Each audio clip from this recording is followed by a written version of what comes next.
نحمده ونصلي على رسوله الکریم بسم اللہ الرحمن الرحیم۔ السلام علیکم معزز ناظرین، آج کی ویڈیو میں ہم حضرت امام غزالی رحمۃ اللہ علیہ کی نصیحتیں بیان کریں گے۔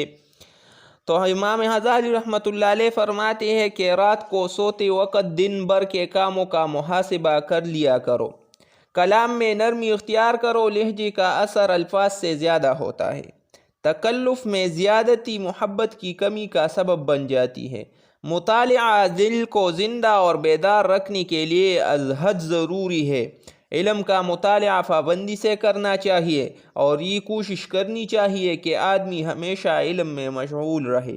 عورتوں کی بد اخلاقی پر صبر کرنے والا حضرت ایوب علیہ السلام کے صبر کے برابر ثواب پائے گا۔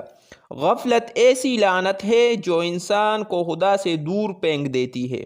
قرض بغیر تقاضا کے ادا کر دینا قرضدار کی طرف سے احسان ہے۔ جو کام نبی کریم صلی اللہ علیہ وآلہ وسلم کے حکم کے خلاف ہو، اگرچہ بشکل عبادت ہی کیوں نہ ہو، او گناہ ہے۔ جس احتیاط اور فریض سے مسلمان کو رنج پہنچے اس کو چھوڑ دے۔